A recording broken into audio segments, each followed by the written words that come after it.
Hey there, welcome to LSAT Demon Daily. I'm Ben Olson, that's Nathan Fox. Together we're the founders of LSATdemon.com and our weekly podcast, Thinking LSAT. This email is from Anonymous. Says, hi, Nathan Fox and others. Aw, I'm others. You're others. I'm Nathan Fox with an E. Nathan is a really hard name for people. I've never met anyone named Nathen. Yeah. I'm an Nathan, and so are every other Nathan that I know of. But it's a super hard name, man. If I ever try to tell someone who speaks Spanish my name, they're like dead. They got no chance on Nathan. That's not a, I guess it's like not a sound that they have or something. There's a name, Nathan, I think, in Spanish, which is basically the same name, but it's so far from Nathan that they like, if you're not used to that name, you struggle. Anyway, I've been listening to your podcast just recently and started using LSAT Demon Prep ! I already have noticed a better way to tackle the LR thanks to your initial thinking prompt. You want to talk about that a little bit? I don't know what that's referring to. Your initial thinking prompt? Pretty sure. The prediction mode? Prediction mode. Yeah. Why don't you talk about prediction mode a little bit? Yeah. In prediction mode, I think this was initially your idea, Nathan, to hide the question and the answer choices. So you can see the passage, but the question and the answer choices are blurred. And until you answer a question about the passage, which is simply what is wrong with the argument or what is proven by the set of facts, because we don't know whether you're going to get an argument or a set of facts. But if you can answer that question or one of those questions, then when you click on the question, it now unblurs the question. First, it unblurs the question. Yeah. And then one more click unblurs the answer choices. And our lesson there is take more time with that argument. Make sure you're the master of that argument before you start messing around with whatever question they're going to ask you. Like you do your prep before you go to court. Yeah. You don't know exactly what questions the other side is going to ask. You do all your full preparation, then you go allow yourself to be questioned. That's the magic of the prediction mode. You can toggle it on and off when you're doing your drilling in the Demon. Obviously, don't leave it on for all of your prep. But for if you're struggling, if you find yourself going too fast and you're like, how do I slow down? You guys keep saying slow down. How do I slow down? Well, the prediction mode is going to give you a couple of prompts there that are going to let you like first analyze the facts or the argument, then start messing with the question. Think about that for a second. Then start looking at the answer choices, which 4 out of 5 of them are wrong. Yeah. I mean, it's so ironic to me that Kaplan and Princeton teach this the exact opposite way. Like first read the question. Yeah. Oh, great. So I got a question about an argument I haven't even read yet. Okay. Good luck. Yeah. Good luck. Yeah. Good luck with that. And your like 7-point improvement guarantee. Meanwhile, like our point is we're going to transform your understanding of the test so that you can make a 27-point ideally improvement. Anyway, Anonymous continues. I have decided I will not pay for law school, semicolon. I had no idea how much weight the LSAT has on near automatic scholarships, exclamation point. Due to this, I have decided to wait yet another year to apply and thus will begin in 2024. I am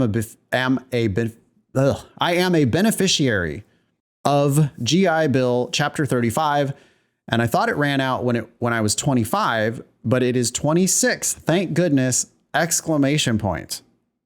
Regardless, I'm taking the January LSAT, but I'm not sure if I should go ahead and apply to some schools, parens, I qualified for the LSAC fee waiver, so I get 2 a cycle and can apply to 6 schools with the LSAC fee waived.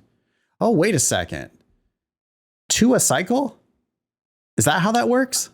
I thought it was just 2 tests, period. I thought it was just 2 tests. But if Anonymous is telling us that it's actually 2 this cycle, and then if you decide not to apply, you can get the fee waiver for the next cycle and get another 2 tests? I don't know if that's accurate. I don't know if it's accurate either. But if it's true, that's awesome, because that's a nice hack there for people who are eligible for the fee waiver. They think they only get it twice, but they might actually get it 4 times. The cycle reset, by the way, is in August. So you could take it 2 times in the summer and then take it 2 times in the fall if this is true. Which would be good if you're ready. I'd hate for people to see the cycle ending and say, oh, I got to use my this cycle. And now you're using up your attempts when you're not really ready. Because you have a limit of how many. It's a 3 times in 1 cycle, 5 times in 5 cycles attempt, 7 times lifetime maximum. So you don't want to waste those attempts. But these free attempts, that is kind of nice. Yeah. All right. Find out if that's real. I have no idea if that's real. I'm giving it about a 50-50. Okay. Okay. So does applying later in the cycle truly exclude my scholarship possibilities? Why don't you go ahead and answer that? Sorry, I was reading whether that fee waiver thing is true or not. Oh. Yeah. We don't know for sure exactly how much your scholarship possibilities are going to go down, but they're going to go down. And so just apply early. Yeah. Taking your question literally, I have to answer no. Applying later in the cycle does not exclude your scholarship possibilities. Does it diminish your scholarship possibilities? Hell yeah, it does. So you want to apply earlier. Then Anonymous says, does applying to a school twice negatively impact me? You're nodding. It does? We got to resolve this fee waiver thing. Because otherwise we're just going to be... Ben's reading at the same time as I'm trying to read the listener email. Ben, are you finding out information about the LSAT fee waiver? Yeah, I am. So I'm on the fee waiver page. There's, of course, tier 1 and tier 2. You remember this, the different fee waiver packages. Which we've heard almost nothing about since they announced it. And it doesn't... No students seem to have noticed that there is a difference. But okay, go ahead. So for a tier 1, you get the following fees waived. You get 2 LSATs, and it says test dates must fall within the 2-year fee waiver period. Oh, including 1 LSAT writing. So I think Anonymous is confused here. I think he or she is thinking of the cycle as the fee waiver period. You get 2 during the fee waiver period. You don't get 2 a cycle. Yeah, and if you apply for the fee waiver again and get accepted or whatever we want to say, approved, then you could get 2 more tests. But I think you're limited to 2 tests per fee waiver. Yeah, so use those free attempts wisely, but also, Anonymous, you should be thinking about scraping up $210 to take it a 3rd time if necessary. I mean, I hate the idea, and I bet it happens a lot, because of the power of defaults and there's this implicit message that you should take it twice. Yep. Or if you get the tier 2 fee waiver, you only get 1 free LSAT. So the message is take it once, and that's good enough. And that's not good enough. That isn't good enough. Especially if you're getting the fee waiver. Yeah, they are doing sad irony. Yes, that is sad and ironic. They are doing a disservice to people. It's like they think they're being nice there by giving somebody 1 free attempt. But what about, that doesn't mean they can't pay and take it a 2nd, 3rd, 4th, 5th time. And their competitors are taking it 3 and 4 and 5 times. So that's terrible. And I've seen it happen. I'm sure you've seen it happen. We've got fee waiver students who are like, well, I'm a fee waiver applicant, so I'm only going to take it twice. And it's like, you're going to end up paying tens or hundreds of thousands of dollars potentially that you don't have to pay because you didn't take the LSAT again. Yeah. Okay. Does applying to a school twice negatively impact? No, you can apply twice, but it doesn't make sense to do so. So let me answer. I just answered the question that Anonymous is asking. They're asking, does my application going in twice to the same school hurt me from the school's perspective? And the answer is no, it doesn't matter. In fact, they probably won't even notice or even care that you applied twice. But I think it does negatively impact Anonymous because when people apply twice, they get sucked into these tempting offers that they wouldn't be sucked into if they just waited and applied once next cycle. I agree. You have to have you got to be really strong-willed to turn down shitty offers because those shitty offers, they're going to make it look good. It's congratulations.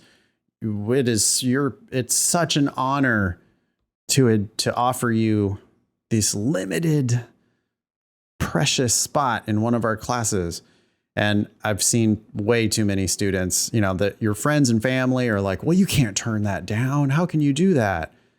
And it's just hard. It's also a waste of time and money.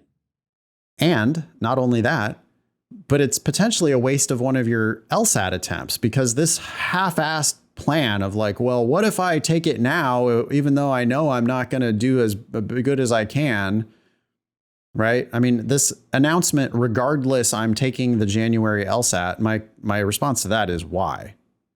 Yeah. I mean, why regardless? Are you ready? Like, do your scores indicate that you're ready? Because if your scores don't indicate that you're ready, then you shouldn't take the test. So yeah, I'm worried that this like, well, but I might still get a scholarship late in the cycle, so maybe I should give it a shot. Oh, so you can then now take the LSAT before you're ready, waste an attempt, apply waste with one of your fee waiver attempts. Waste one of your fee waiver attempts, apply with a half-assed mediocre LSAT late in the cycle, all so that you can like get a bunch of shitty offers, which you might not have the will to decline when the time comes. I don't like it. Yep. I also am finishing up / working on my personal statement. I would like to submit it when I have my final draft. Yeah, we don't do personal statements anymore. Sorry about that. We do have an editor on staff. If you want to pay somebody for help, go to lsatdemon.com or email help@lsatdemon.com and say, hey, I want paid editing services. We do offer that, but we don't do it on our shows anymore. I had a brain tumor during college, which I am healed! ! Which is healed. However, this really impacted not only my academics, but also my viewpoint on life. I took it as a positive part of my life. I also feel like it helps demonstrate how dedicated I am because I only took off the summer. I had the surgery and graduated with a 3.49 in philosophy while working part-time and sometimes full-time.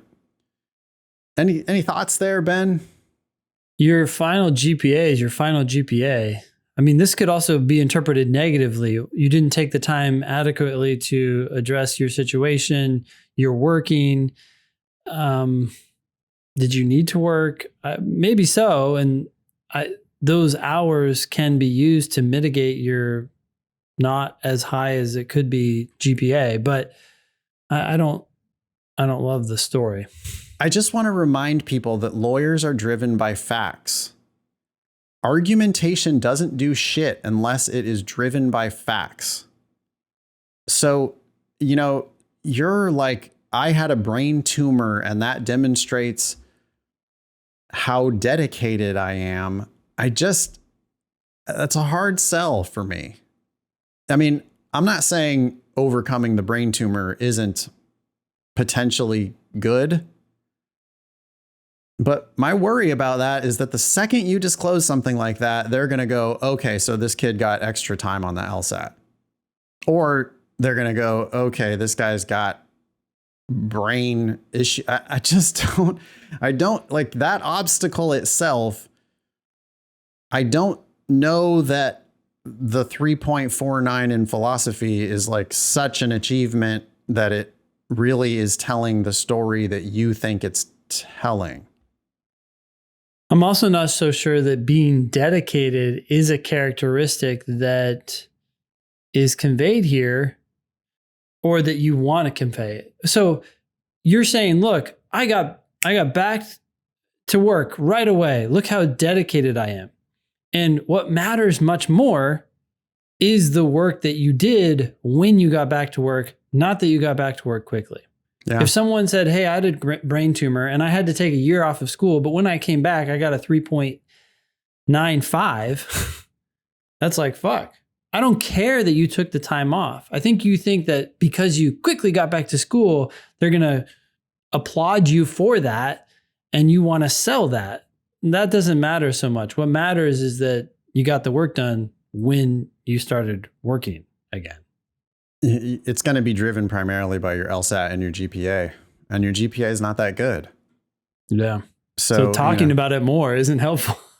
Yeah. Like you're drawing more attention to it.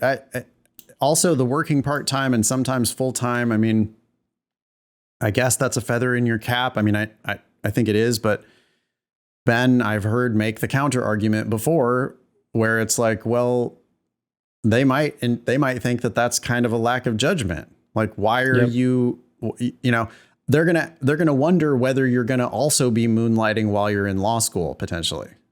Right? Like, you didn't get great grades in undergrad.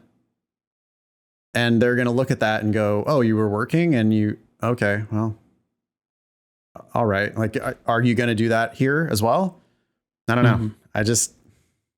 These things are great when you have the numbers. If you have a 4.0 or a 3.9 or a 3.5 and you come in here and you say these things, and it's like icing on the cake. But instead now it just becomes like the reason why maybe you didn't do well. And then it becomes a matter of, was this a good decision? Yeah. So Anonymous continues, I don't know if this would be a negative thing to write about in my personal statement.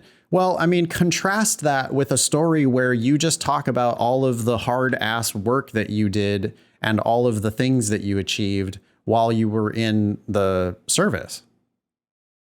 I mean, this is a GI Bill student, right? So this is, you could talk about the training you got and the asses you kicked while you were in the service. And if you talk about that stuff, you start to sound like a killer. But when you start talking about a brain tumor and working part-time and finishing up school after your recovery, now you look like another college kid telling me a semi-sob story about why your grades aren't good enough.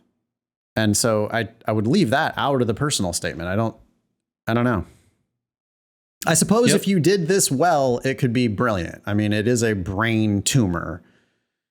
That's a pretty that can be by itself a pretty powerful fact, although it's not a selling point, right? Like, hey, attorney A and attorney B, which one do you want to hire? They're equivalent, except for, you know, that one of them had a brain tumor. I mean, why would that matter in my analysis? And if anything, it could hurt. You don't know the repercussions of it.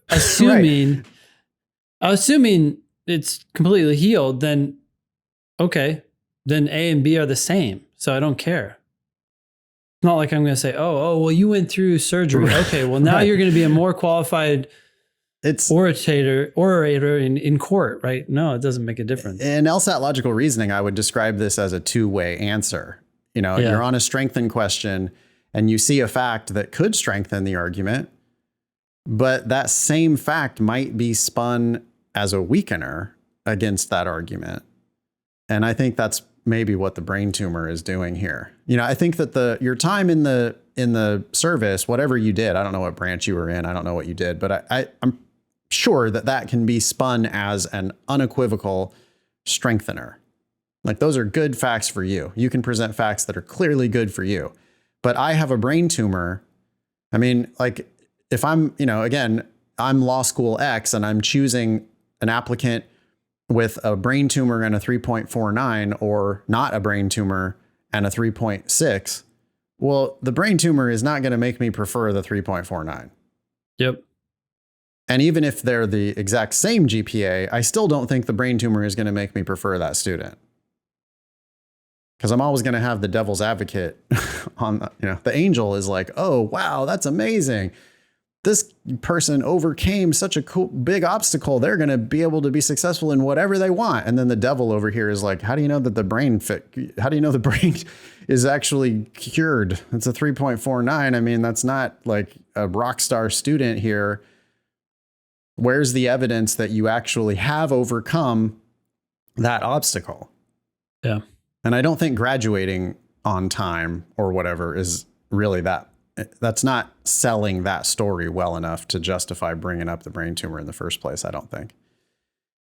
Anonymous continues, I could include it as an addendum or a diversity statement instead, but I want to write a diversity statement regarding I'm a first generation student from a rural area. I think that's a good choice. I don't think the brain tumor diversity statement, I don't like that idea very much. I think you leave the brain tumor out of it. Yep.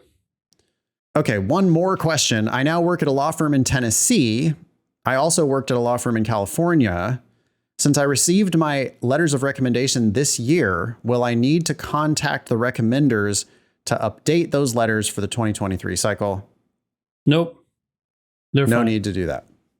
Thank you very much, Anonymous.